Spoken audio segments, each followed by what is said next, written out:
أعوذ بالله من الشيطان الرجيم بسم الله الرحمن الرحيم وصلى الله وسلم وبارك على حبيبنا محمد وعلى آله وأصحابه أجمعين أما بعد فإن أصدق الكلام كلام الله عز وجل وخير الهدي هدي رسول الله صلى الله عليه وسلم وإن شر الأمور محدثاتها وكل محدثة بدعة وكل بدعة ضلالة وكل ضلالة في النار فيا رب أجرنا من النار بعفوك وأدخلنا الجنة برحمتك يا عزيز يا غفار.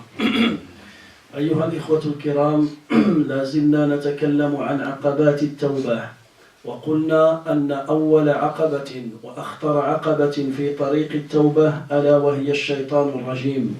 فالشيطان لعنه الله يريد أن يصد المؤمن عن طريق التوبة ويريد أن يصد المؤمن عن رحمة الله عز وجل. فلذلك الشيطان لعنه الله يضع للمسلم التائب عقبات 7 في طريقه. أول عقبة يريد أن يسقطك في الشرك بالله وفي الكفر بالله، فإذا سقطت في الشرك وفي الكفر بالله تبرأ منك يوم القيامة.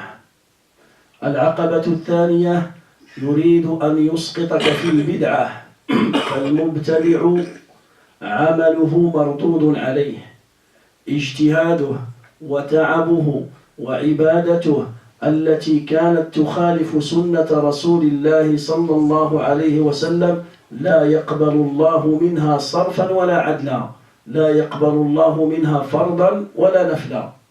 بعد ذلك ينصب لك شركا ويريد أن يسقطك في أكبر الكبائر. وتكلمنا عن أكبر الكبائر وذكرنا من أكبر الكبائر عقوق الوالدين، وفصلنا في مسألة عقوق الوالدين. واليوم بإذن الله سنكمل مسيرتنا مع الوالدين. سؤال يطرح: إذا قصر إنسان في بر والديه عندما كانا حيين فلما مات والداه تاب إلى الله وأناب إلى الله وعاد إلى الطريق المستقيم، ويريد أن يفعل وأن يعمل أعمالا ينال بها بر الوالدين وهما في قبرهما، فهل يوجد في ديننا أعمال يعملها المسلم ليستدرك ما فاته من الخير بعد موت والديه؟ Inch'Allah, mes frères, toujours on parle sur les pièges de Shaitan, la'anahullah, qui cherchent à bloquer le chemin de repentir devant le musulman. Le musulman qui a décidé de faire un repentir sincère vers Allah Azza wa Jal, Shaitan, il est là, il essaie de te bloquer. Il va te préparer 7 pièges. Le premier piège, il essaye de te faire tomber dans l'association et dans la mécréance. Si Allah Ta'ala, il t'a sauvé de ce piège, grâce à la lumière de l'unicité, après, il te prépare le deuxième piège, l'innovation.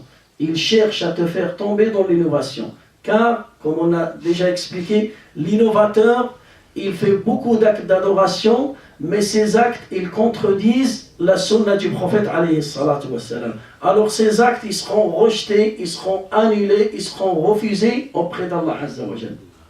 Le troisième piège, Shaitan, il essaie de te faire tomber dans les grands péchés. Et on a parlé sur le grand péché, on a choisi le mauvais comportement envers les parents. Et on a bien expliqué ce sujet. Aujourd'hui, Inch'Allah Azza wa Jal, on va toujours continuer de parler sur les parents, le bon comportement envers les parents et le mauvais comportement envers les parents. Il y a une question qui se pose. Par exemple, il y a des enfants, ils étaient égarés dans la vie de leurs parents. Quand leurs parents ils étaient vivants, les enfants ils étaient loin de la religion. Ils se comportaient mauvais avec leurs parents. Mais après le décès de ses parents, il a regretté. Il a fait un repentir. Il commence à prier. Il commence à évoquer Allah. il commence à écouter les conférences. Et là, il voit qu'il a fait un grand péché. Et il a commis un crime contre ses parents. Est-ce qu'il peut se rattraper? Est-ce qu'il y a des chances dans notre religion que ces enfants-là, ils peuvent se rattraper? Ils ont perdu une grande chance pour rentrer au paradis. Ils ont commis un grand péché. Mais maintenant, il regrette. Il a fait un repentir. Maintenant, il commence à connaître les règles religieuses. Il sait qu'il était en tort, qu'il a fait l'injustice à ses parents. Est-ce qu'il peut faire des choses pour se rattraper? Est-ce que maintenant il peut faire des choses qui seront utiles pour ses parents et pour lui-même, ou bien c'est trop tard pour lui? Qu'est-ce que vous pensez? Est-ce que c'est trop tard pour lui? Pour gagner, il veut gagner maintenant lui, ses parents ils sont décédés. Et il veut gagner bir al-walidayn. Il veut gagner la récompense de bir al-walidayn. Est-ce qu'il y a des choses qu'il peut faire pour gagner bir al-walidayn? Par exemple, qu'est-ce que tu as dit?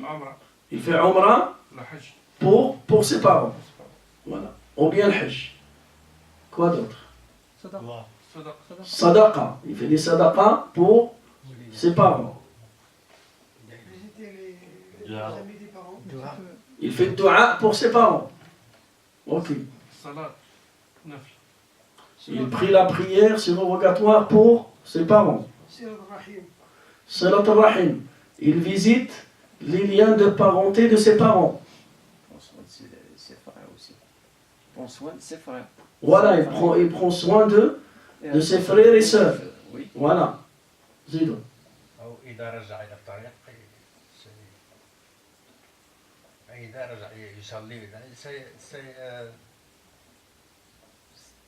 Les parents, ils vont gagner. C'est lui qui va gagner.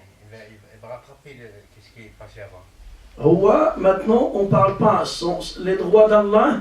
Maintenant, les droits d'Allah, quand il fait un repentir. Quelqu'un, il n'a pas prié.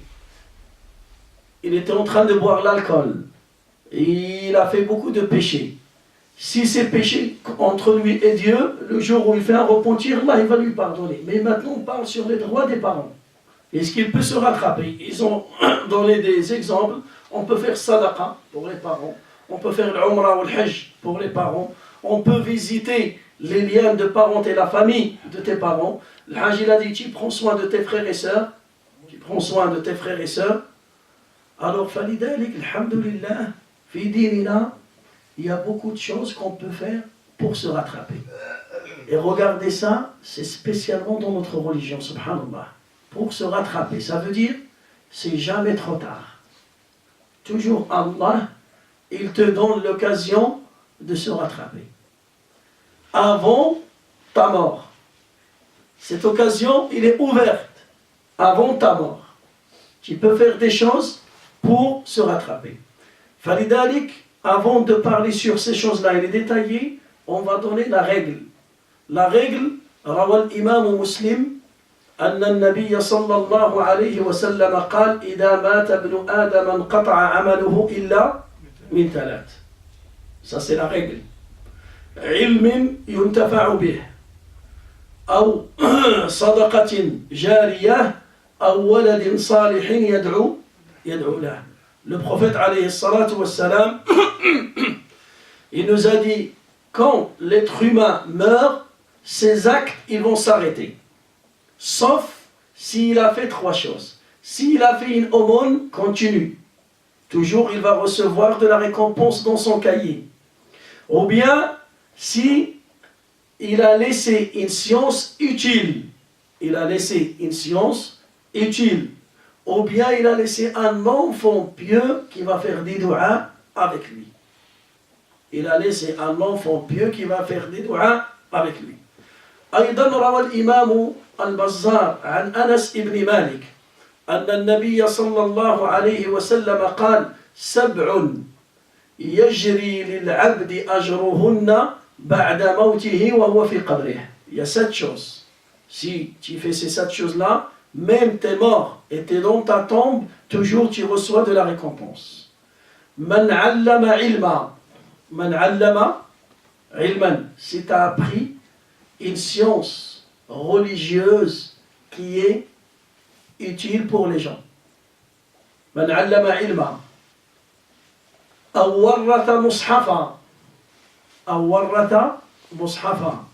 Ma ma'na warratha mushafa? Il était professeur de Coran et il a formé des étudiants de Coran. Et il était professeur de Coran, maintenant, ou bien il connaît le Coran, soit tout le Coran, soit des sourates. Tu as appris à ta mère à lire le Coran, à lire le Fatiha. Tu as appris à ton voisin à lire le Fatiha. Tu connais un nouveau qui a embrassé l'islam et tu lui as appris le Fatiha. Ou bien, tu as ramené des Corans à la mosquée. Chaque personne qui va lire dans le Coran, tu vas prendre la récompense. Ou bien, tu as payé de l'argent pour imprimer des Corans. Tu as aidé avec ton argent pour imprimer le Coran. أعنت في طباعة المصحف أو اشتريت مصحفا وجئت به إلى المسجد أو علمت القرآن لأحد الناس. فالنبي صلى الله عليه وسلم يقول خيركم من تعلم القرآن وعلمه. Le meilleur parmi vous, c'est celui qui a appris le Coran et il a enseigné le Coran pour d'autres personnes. علما علمه أو مصحفا ورثه أو بئرا حفره أو بئرا حفره. Ou bien tu as creusé un puits dans un endroit où les gens ils vont utiliser ce puits-là pour boire eux et leurs enfants et pour abreuver leurs moutons et leurs bêtes. فلذلك حفر البئر من أعظم الأعمال ومن أحبها إلى الله. Vous vous rappelez, il y a un hadith. يقول النبي صلى الله عليه وسلم بينما رجل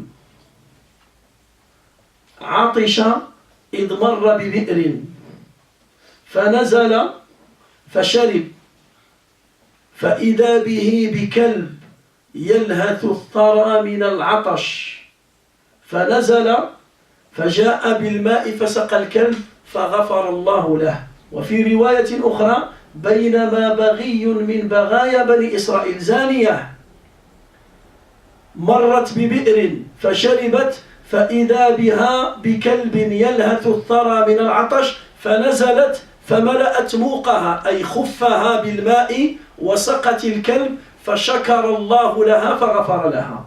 Il y a une histoire, une femme prostituée. Un jour, il avait soif, il passe devant un puits.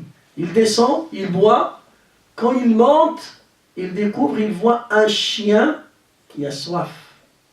Qu'est-ce qu'il va faire cette femme? Elle descend de nouveau. Il va remplir ses chaussures ou bien ses chaussures. Il va les remplir et il va donner de l'eau à ce chien. Allah Ta'ala, quand il a vu ce geste qui vient de cette femme, elle était prostituée, Allah il a pardonné ses péchés. Alors imaginez, celle-là, c'est une femme qui a donné de l'eau. Alors qu'est-ce qu'on pense de celui qui a creusé ce puits-là? Sa récompense, comment il est? Là, une femme, il est passé devant le puits.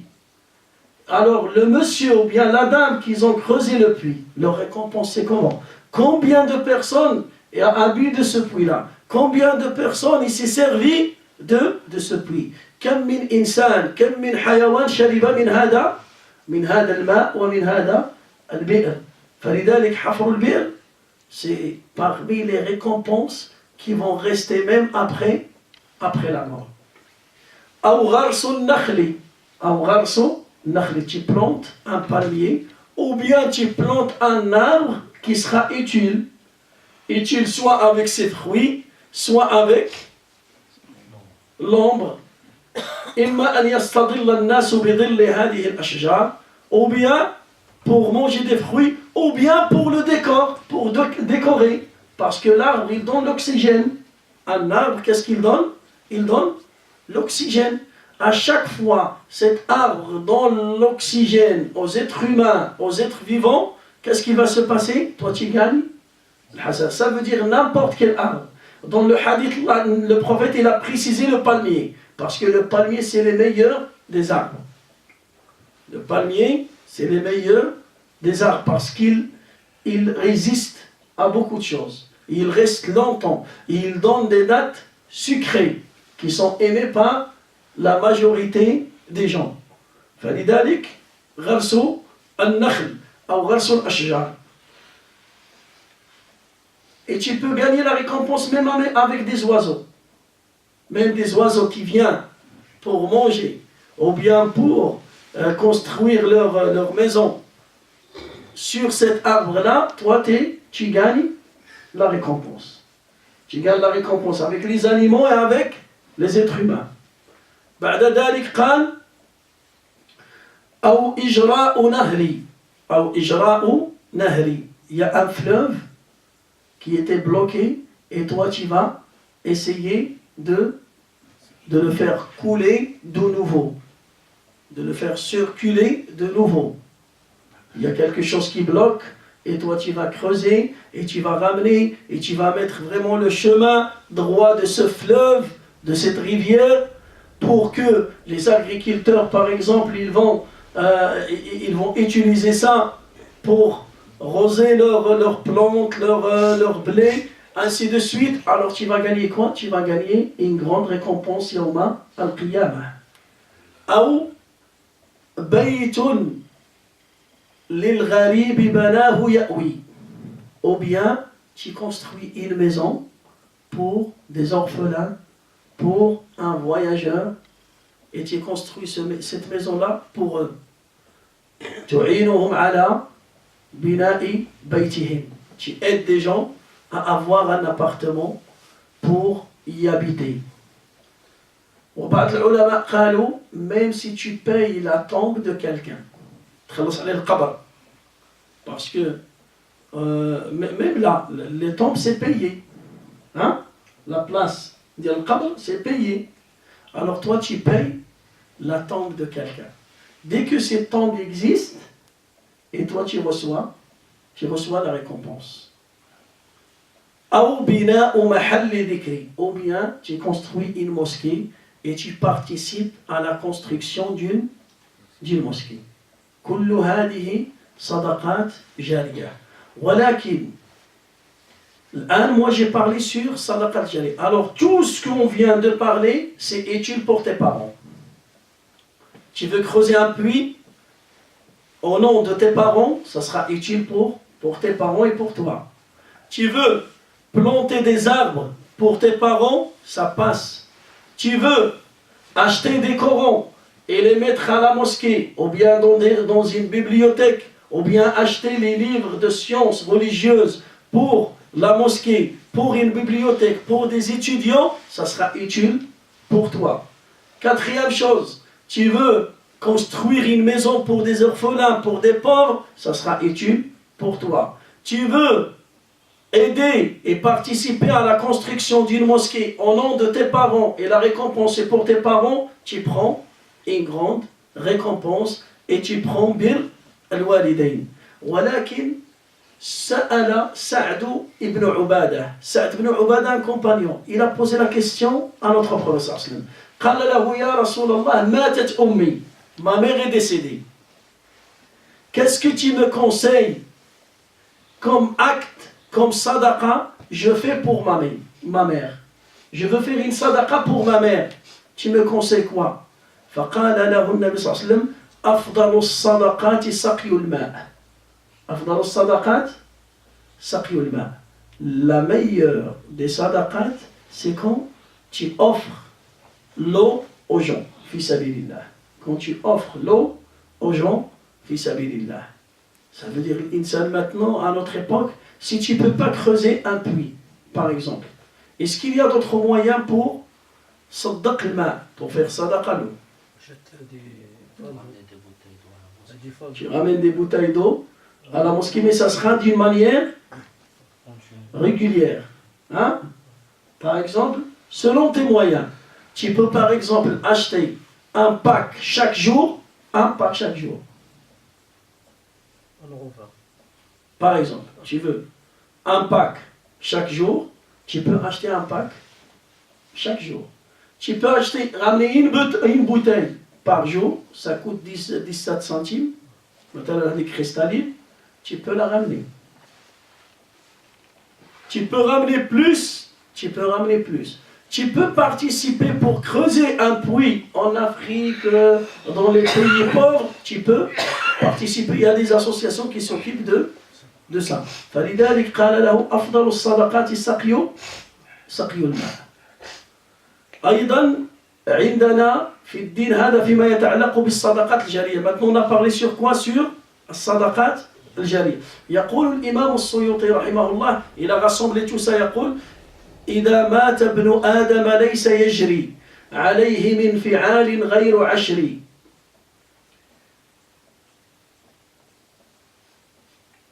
بناء غير عشر حفر البئر أو إجراء نهر وغرس النخل والصدقات تجري وراثة مصحف ورباط ثغر أو بناء بيت للغريب يأوي إليه أو بناء محل ذكر. Il a rassemblé tout ça. فلذلك le musulman, s'il veut faire des sadaqas pour ses parents, alors il peut faire tout ça. Soit laisser une science utile, tu peux ramener des livres de science et tu offres ça à des étudiants de sciences religieuses, ou bien tu les mets dans la bibliothèque de la mosquée. À chaque fois, quelqu'un, il apprend une phrase, il parle aux gens, tu prends la récompense et tes parents, ils vont prendre la récompense. Tu achètes des Corans, ou bien tu apprends le Coran, le minimum que tu connais, pour des gens qui ne connaissent pas. Toi, tu prends la récompense et tes parents, ils vont prendre la récompense. Tu plantes des arbres, tu vas creuser des puits, tu participes à la construction d'une mosquée. Tout ça, c'est sadaqat jariya et ça sera écrit dans le cahier de tes parents. La deuxième chose, ad-du'a lahuma. Ad-du'a lahuma. Tu fais des du'a pour tes parents. Falidalik, le meilleur du'a, c'est lequel qu'on peut faire aux parents? Ma huwa afdal du'a lil walidayn. موجود في القرآن. الله تعالى يقول وقل رب ارحمهما كما ربياني صغيرا. يا رب ارحمهما كما ربياني صغيرا. C'est ça la meilleure dua.